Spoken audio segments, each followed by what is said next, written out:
Birgir, til hamingju. Númer 6 er komin í hús. Takk fyrir, kærlega. Hvernig er tilfinningin?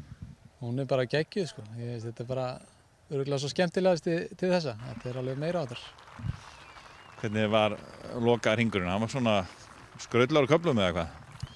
Já, hann fór bara einkennilega á stað og ég verð að segja það. Ég ákveði að vera grimmur og bara gekk upp og ég var að slá flott högg en misreiknaði vindinn alveg og bara var alltaf með vitlausa kylfur og var að setja mig í óþægilega stöðu og fekk 3 skolla á fyrstu 6. En ég held áfram að segja við mig bara vertu þolinmóður, þetta mun koma og bara, svo kom annað skoll á 10. og ég bara, heyrðu, hvað er að gerast? Og svo bara held ég áfram, vertu þolinmóður og svo bara smalla, komið 3 fuglar í röð og svona aðeins klára þetta. Það hefði getið orðið svolítið erfiðara ef að félagar þínir í hollunu hefðu þjarmað meira að þér? Já, þeir voru náttúrulega, þeir fengu lélegar hollur hana, 8 og 9 sem voru svona kannski kom smá róleiti en svo kom Þórður Rafn strax tilbaka með fugl á 10, mjög góðan fugl og ég eitthvað skítabóki og þetta er svona er akkurat þessi völlur, hann er bara ofboðslega fljótur að verðlauna og refsa þér, þannig að það var mikið atriði fyrir mig að vera þolinmóður eftir þessa byrjun og mér tókst það. Þú varst nú ekkert að spila mjög mikið golf fyrir þetta mót, þú varst nú í viku með landsliðun og þú varst ekkert að snerta mikið á kylfu þar, var það kannski bara ágætt fyrir því? Já, ég er náttúrulega komin á þann stað að ég get svolítið stýrt mínum æfingum og ég notaði miklu meira kannski gæði í mínar æfingar núna og það er það sem að telur fyrir mig og ég þarf ekki að leggja inn kannski mikið magn en mikil gæði sem ég hef vunnið með og mínu bara teymi sem að er mjög þakklátur fyrir og það er bara það sem að telur fyrir mig. Hvað tekur við núna á næstu dögum og vikum?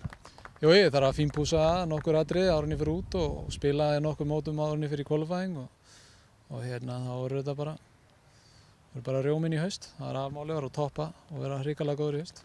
Já, þú ætlar að halda áfram að berjast við í atvinnumennsku. Ég bara, þegar maður fær stuðning og ég ætla að nota tækifæri og þakka forskot sem er sjóður fyrir afreksskilninga að veita okkur þennan stuðning. Þetta er frábært framtak hjá þeim. Þetta er Icelandair og Íslandsbanki og Eimskip og Valitor og Golfsambandið og þetta er ómetanlegur stuðningur sem við erum að fá og gríðarlega þakklátur fyrir það.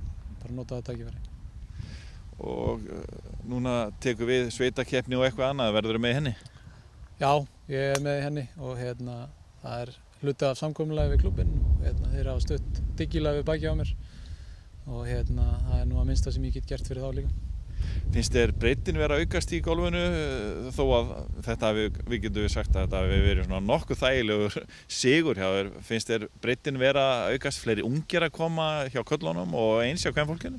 Já, klárlega. Þetta er að verða alltaf breiðari og breiðari hópur. Þetta er strákar sem eru að fara fyrr út og spilaði til dæmis með Gísla fyrstu 2 dagana og ég er rosalega hrifinn af honum. Hann er með gott skap og mjög gott að spila með honum og þannig að mér líst rosalega vel á framtíðina en þess að var með örugglega eitt yngsta lið sem við verið með í Finnlandi, var með þeim úti og allt frábæri strákar þar og bara geta náð eins langt og þeir vilja þannig að við þurfum bara að gefa þeim tækifæri og vera meira úti að spila. Axel er nú einn af þessum köppum, Bóásson sem var með þér í holli í dag, hann getur nú slegið boltan nokkuð langt og skora lágt ef að sá er gállin á honum eins og hann sýndi í rauninni á 3. degi. Já, þann er einn af þessum strákum sem á framtíðina fyrir sig. Hann þarf aðeins að þétta leikið sín aðeins betur og vera stöðugri og hann á klárlega heima í atvinnumennsku og ég ætla svo sannarlega að vona að hann láti verða því. Þannig að þú átt vona því að einhverju muni fylgja kjölfarið og reyna við atvinnumennskuna eins og þú ert að gera? Ég ætla svo sannarlega að vona það að maður verður ekki einn í þessu en þeir eru náttúrulega nokkrir núna og þeir verða fleiri og fleiri þegar þeir klára skólan, þá fara þeir að reyna en við þurfum að skapa líka umgjörð fyrir þessa stráka, þessa ungu og efnilegu að spila meira úti og vera meira úti og líka yfir sumarið. Þannig að þeir fái þessar aðstæður og þetta blóðbræði munnum að sjá hvað þeir þurfa að gera. Eitthvað bara svona í blá lokin, eitthvað sem stendur upp úr eftir þessa 4 daga?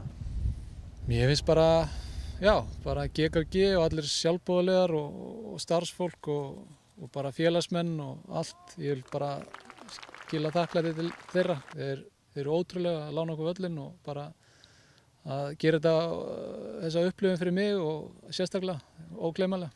Takk fyrir mig.